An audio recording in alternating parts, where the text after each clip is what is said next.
stories, and this was compiled by Charles Keepings.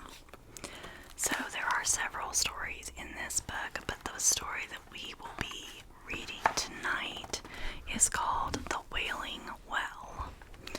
And I may have to shift a little bit every now and then. I did a pre-read of it to kind of see how long it took me to read it. And just reading normally, it was about 25 to 20, no, it was like 26 minutes or something like that. I don't remember exactly, but it was a decent amount. So I'm hoping that this video will be a pretty good one and a decent one for you to kind of just relax, lay back, listen to a story, and fall asleep. It's not terribly scary. It's just kind of like a little bit of a creep factor. There is one part where I probably will do a little bit of a commentary on it because I don't like this part, but it's part of the story, so I'm gonna read it. I'm not a huge fan of that part of the story, but it just shows how icky some people really are in this world. Okay, so this is called Wailing Well by M.R. James. In the year 19, there were two members of the troop of scouts attached to a famous school named respectively Arthur Wilcox and Stanley Judkins. They were the same age, boarded in the same house, were in the same division, and naturally were members of the same patrol. They were so much alike in appearance as to cause anxiety and trouble and even irritation to the masters who came in contact with them. But oh, how different they were in their inward man or boy. It was to Arthur Wilcox that the headmaster said, looking up with a smile as the boy entered chambers, "Why, Wilcox, there will be a deficit in the prize fund if you stay here much longer. Here, take this handsomely bound copy of the life and work of Bishop Ken, and with it my hearty congratulations to yourself and your excellent parents." It was Wilcox again whom the provost noticed as he passed through the playing fields, and pausing for a moment observed to the vice provost, "That lad has a remarkable brow." "Indeed, yes," said the vice provost. "It denotes either genius or water on the brain." As a scout, Wilcox secured every badge and distinction for which he competed. The cookery badge, the map-making badge, the life-saving badge, and the badge for picking up bits of newspaper.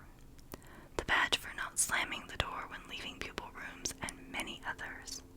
Of the life-saving badge, I may have a word to say when we come to treat of Stanley Judkins.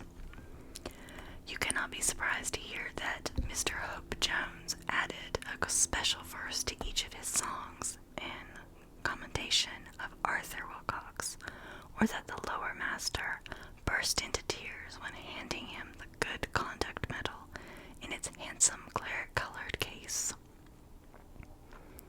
The medal, which had been unanimously voted to him by the whole of the third form. Unanimously, did I say? I am wrong. There was one dissonant, Judkins minor, who said that he had excellent reasoning for acting as he did. He shared, it seems, a room with his major. You cannot again wonder that in after years Arthur Wilcox was the first, and so far the only boy, to become captain of both the school and of the Obedence, or that the strain of carrying out the duties of both positions, coupled with the ordinary work of the school, was so severe that a complete rest for 6 months, followed by a voyage round the world, was pronounced as absolute necessity by the family doctor. It would be a pleasant task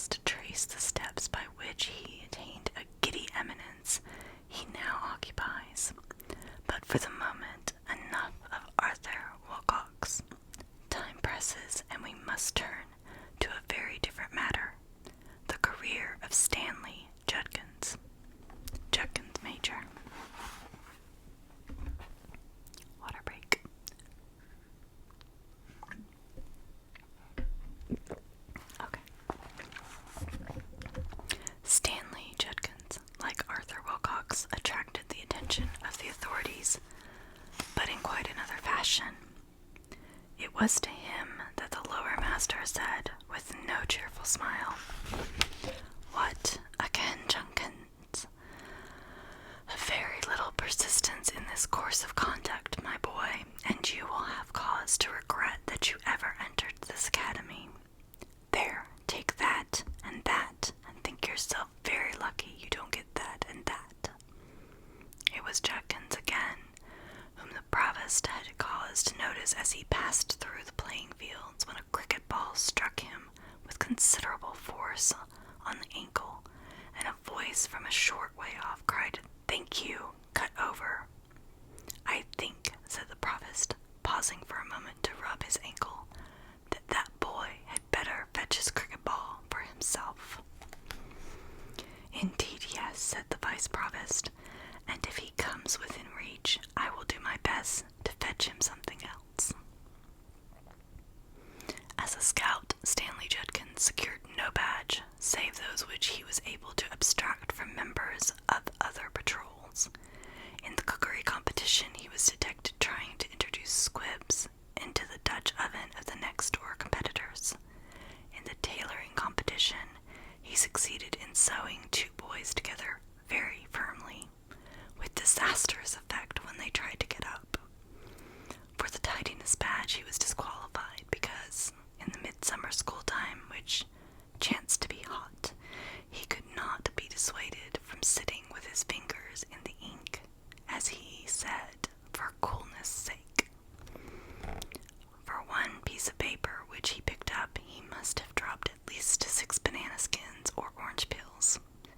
Aged women, seeing him approach, would beg him with tears in their eyes not to carry their pails of water across the road. They knew too well what the result would inevitably be. But it was in the life-saving competition that Stanley Judkins' conduct was most blamable and had the most far-reaching effect.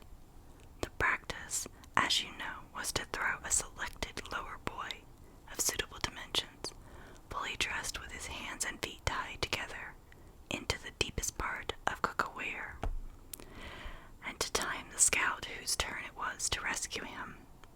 On every occasion when he was entered for this competition, Stanley Judkins was seized at the critical moment with a severe fit of cramp, which caused him to roll on the ground and utter alarming cries. This naturally distracted the attention of those present from the boy in the water, and had it not been for the presence of Arthur Wilcox, the death roll would have been a heavy one.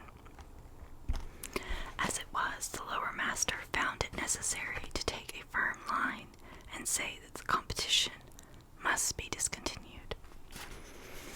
It was in vain that Mr. Beasley Robinson represented to him that in 5 competitions only 4 lower boys had actually succumbed. That's so sad that they say only. This is the part that I don't like, and it's so sad. It just goes to show that there are some just icky people in this world. The lower master said that he would be the last to interfere in any way with the work of the scouts, but 3 of these boys had been valued members of his choir, and both he and Dr. Lee felt that the inconvenience caused by the losses outweighed the advantages of the competition. Inconvenience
summer holiday of 19 at the Scouts camp in the beautiful district of W or X in the county of D or Y. It was a lovely morning, and Stanley Judkins and one or two of his friends, for he still had friends, lay basking on the top of the down. Stanley was lying on his stomach with his chin propped on his hands, staring into the distance. "I wonder what that place is," he said. "Which place?" said one of the others. "That sort of clump in the middle of the field down there." "Oh, how should I know what that is?" "What do you want to know for?" said another. I don't know. I like the look of it. What's it called?" "Nobody got a map," said Stanley. "Call yourselves scouts." "Here's a map, all right," said Wilford Pipsqueak, ever resourceful. "And there's the place marked on it. But it is inside the red ring. We can't go there." "Who cares about a red ring?" said Stanley. "But it's got no name on your silly map." "Well, you can ask this old chap what it's called if you're so keen to find out." This old chap was an old shepherd who had come up and was standing behind them. "Good morning, young gents," he said. "You've got a fine day for your doings, ain't you?" "Yes, thank you," said Algernon de Montmorency, with native politeness. "Can you tell us what that clump over there is called, and what's that thing inside it?" "That's Wailing Well, that is. But you ain't got no call to worry about that." "Is it a well in there?" said Algernon. "Who uses it?" The shepherd laughed. "Bless you," he said. "There ain't from a man to a sheep in these parts uses Wailing Well, nor have done all the years I've lived here." "Well, there be a record broken today then," said Stanley Judkins, "because I shall go and get some water out of it for tea." "Sakes alive, young gentleman," said the shepherd in a startled voice. Don't you get talking that way. Why ain't you masters given you notice not to go by there? They ought to have done." "Yes, they had," said Wilford Pipsqueak. "Shut up, you are," said Stanley Judkins. "What's the matter with it? Isn't the water good? Anyhow, if it was boiled, it would be all right." "I don't know as there's anything much wrong with the water," said the shepherd.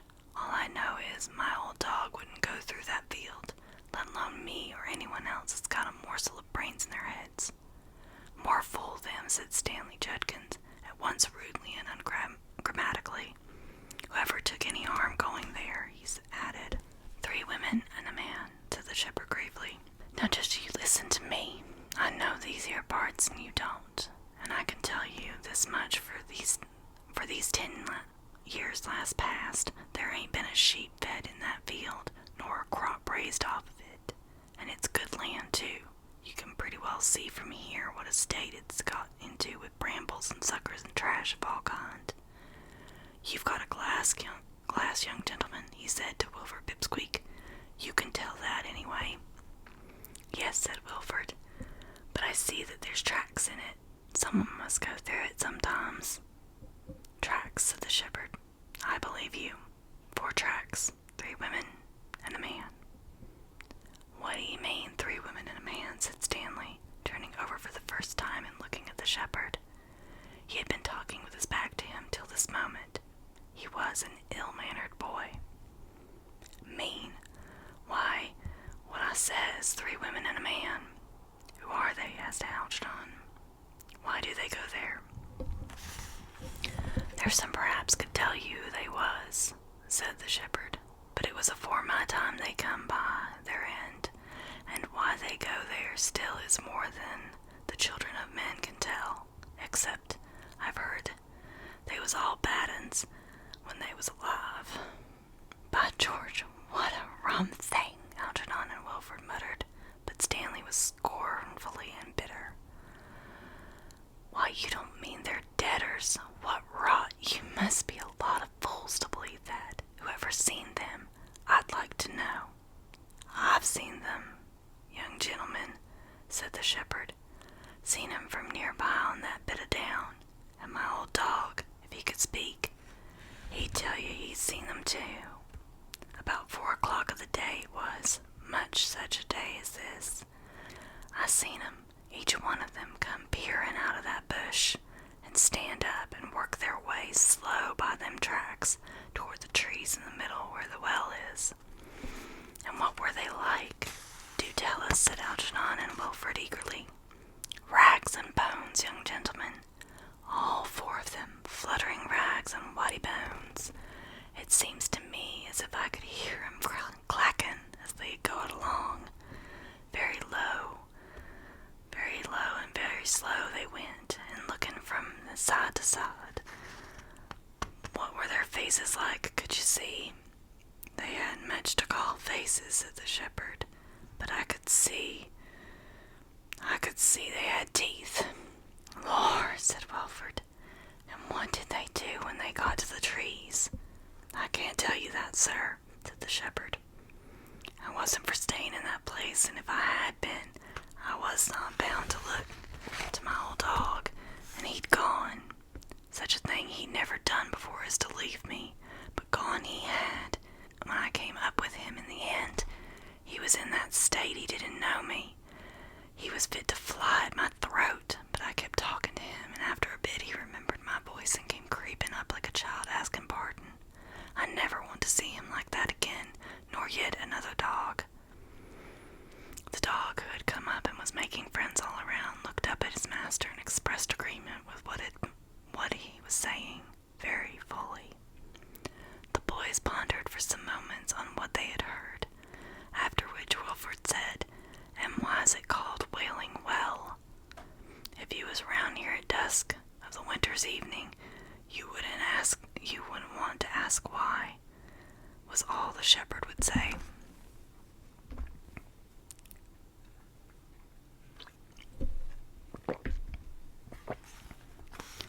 Well, I don't believe a word of it, Stanley Judkins said, and I'll go there next chance I get. Blowed if I don't. Then you won't be ruled by me, said the shepherd, nor yet by your masters as warned you off. Come now, young gentlemen, you don't want for sense, I should say. What should I want telling you a pack of lies? It ain't sixpence to me, anyone going in that field, but I wouldn't like to see a young chap snuffed out like in his prime. I expect it's a lot more than sixpence to you, said Stanley. I expect you got a whiskey still or something in there and want to keep other people away. Rot, I call it. Come on back, you boys. So they turned away. The two others said good evening and thank you to the shepherd, but Stanley said nothing. The shepherd shrugged his shoulders and stood where he was, looking after them rather sadly. On the way back to the camp, there was a great argument about it all, and Stanley was told as plainly as he could be told all the sorts of fools he would be if he went to the Wailing Well. That evening, among other notices, Mr. Beasley Robinson asked if all maps had got the red ring marked on them. Be particular, he said, not to trespass inside it. Several voices amongst them, the sulky one of Stanley Judkins, said, Why not, sir? Because not, said Mr. Beasley Robinson, and if that isn't enough for you, I can't help it. He turned and spoke to Mr. Lampard in a low voice and then said, I'll tell you this much. We've been asked to warn scouts off that field. It's a very good of the people to let us camp here at all, and the least we can do is to oblige them. I'm sure you'll agree to that. Everybody said yes, sir, except Stanley Judkins, who was heard to mutter, Oblige them be blowed.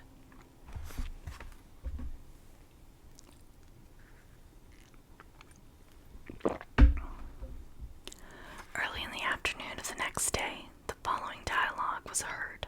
Wilcox, is all your tent there? No, sir, Judkins isn't. That boy is the most infernal nuisance ever invented. Where do you suppose he is? I haven't an idea, sir. Does anybody else know? Sir, I should wonder if he's gone to the Wailing Well. Who's that, Pipsqueak? What's the Wailing Well? Sir, it's that place in the field by... Well, sir, it's in the clump of trees in the rough field.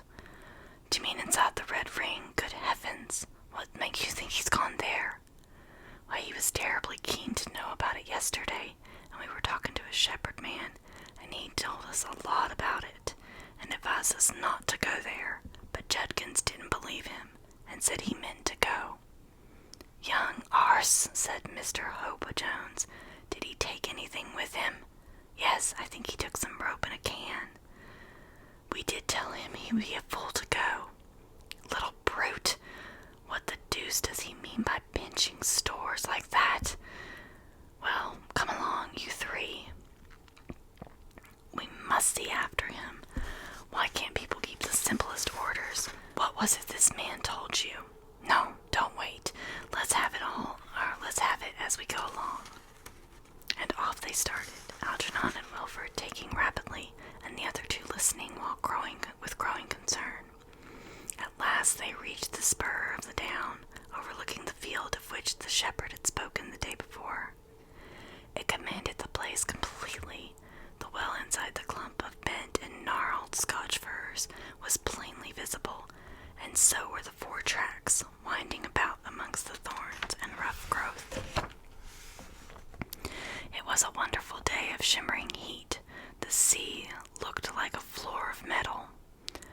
There was no breath in the wind. They were all exhausted when they got to the top and flung themselves down on the hot grass. Nothing to be seen of him yet, said Mr. Hope Jones, but we must stop here a bit. You're done up, and not to speak of me. Keep a sharp lookout, he went on after a moment. I thought I saw the bushes stir. Yes, said Wilcox, so did I. Look. No, that can't be him. It's somebody, though, putting their head up, isn't it? I thought it was, but I'm not sure. Silence for a moment. Then, that's him, sure enough, said Wilcox, getting over the hedge on the far side. Don't you see it? With that shiny thing, that's the can you said he had. Yes, it's him. He's making straight for the tree, said Wilfred. At this moment, Algernon, who had been staring with all his might, broke into a scream. What's that on the track? On all 4s. Oh, it's a woman. Oh, don't let me look at her. Don't let it happen. And he rolled over, clutching at the grass, and trying to bury his head in it. Stop that, said Mr. Hope Jones loudly, but it was no use. Look here, he said. I must go down there. You stop here, Wilfred, and look after that boy. Wilcox, you run as hard as you can to the camp and get help. They ran off, both of them. Wilfred was left alone with Algernon, and did his best to calm him. But indeed, he was not much happier himself. From time to time he glanced down the hill and into the field. He saw Mr. Hope Jones drawing nearer at a swift pace, and then, to his great surprise, he saw him stop, look up and round about him, and turn quickly off at an angle. What could be the reason?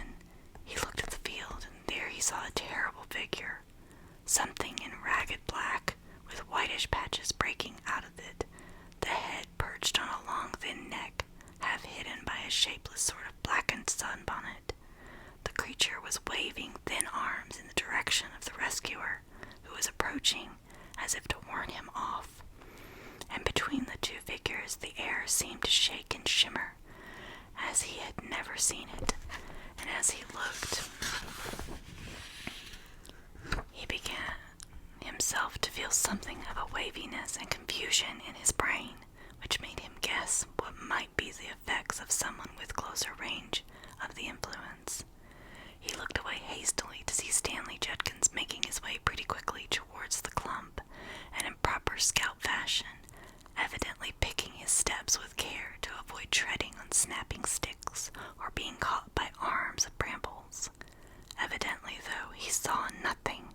He suspected some sort of ambush and was trying to go noiselessly. Wilfred saw all that, and he saw more too. With a sudden and dreadful sinking in the heart, he caught sight of someone amongst the trees waiting, and again of someone, another of the hideous black figures, working slowly along the track from another side of the field, looking from side to side as the shepherd had described it. Worst of all, he saw a 4th, unmistakable, a man this time, rushing out of the bushes a few yards behind the wretched Stanley, and painfully, as it seems, crawling on into the track. On all sides the miserable victim was cut off. Wilfred was at his wit's end. He rushed at Algernon and shook him. "Get up," he said. Yell as loud as you can. Oh, if we'd got a whistle." Algernon pulled himself together. "There's one," he said. "Wilcox's. He must have dropped it." So one whistled and the other screamed. In the still air the sound carried. Stanley heard it, and he stopped. He turned round, and then indeed a cry was heard, even more piercing and dreadful than any that the boys on the hill could raise. It was too late. The crouched figure behind Stanley sprang at him and caught him around the waist. The dreadful one that was standing waving her arms waved them again, but in exultation. The one that was lurking among the trees shuffled forward, and she too stretched out her arms as if to clutch at something coming her way. And the other, farthest off, quickened her pace and came on, nodding gleefully. The boys took it all in, and in an instant of terrible silence, and hardly could they breathe as they watched the horrid struggle between the man and his victim. Stanley struck with his can, the only weapon he had. The rim of a broken black hat fell off the creature's head and showed a white skull with stains that might be wisps of hair. By this time, one of the women had reached the pair and was pulling at the rope that was coiled around Stanley's neck. Between them, they overpowered him, and in a moment the awful screaming ceased, and then the three passed within the circle of the clump of the firs.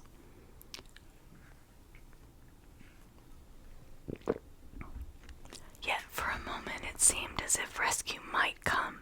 Mr. Hope Jones, striding quickly along, suddenly stopped. Turning, he seemed to rub his eyes and then started running toward the field. More. The boys glanced behind them and saw not only a troop of figures from the camp coming over the top of the next down, but the shepherd running up the slope of their own hill. They beckoned, they shouted, they ran a few yards toward him, and then back again. He mended his pace. Once more the boys looked toward the field. There was nothing, or was there something among the trees? Why was there a mist about the trees? Mr. Hope Jones had scrambled over the hedge and was plunging through the bushes. The shepherd stood beside them, panting. They ran to him and clung to his arms. "They've got him in the trees," was as much as they could say, over and over again. "What, do you tell me he's gone in there after all that I said to him yesterday? Poor young thing, poor young thing." He would have said more, but the other voices broke in. The rescuers from the camp had arrived. A few hasty words, and all were dashing down the hill. They had just entered the field when they met Mr. Hope Jones. Over his shoulder hung the corpse of Stanley Judkins. He had cut it from the branch to which he found it hanging, waving to and fro. There was not a drop of blood in the body. On the following day, Mr. Hope Jones sallied forth with an axe and with an expressed intention of cutting down every tree in the clump and of burning every bush in the field. He returned with a nasty cut on his leg and a broken axe helve. Not a spark of fire could light, and on no single tree could he make the least impression. I have heard that the present population of the Wailing Well field consists of 3 women, a man, and a boy. The shock experienced by Algernon de Montmorency and Wilfred Pipsqueak was severe. Both of them left the camp at once, and the occurrence undoubtedly cast a gloom, if but a passing one, on those who remained. One of the first to recover his spirits was Judkins minor. Such gentlemen in this story of the career of Stanley Judkins, and of the portion of the career of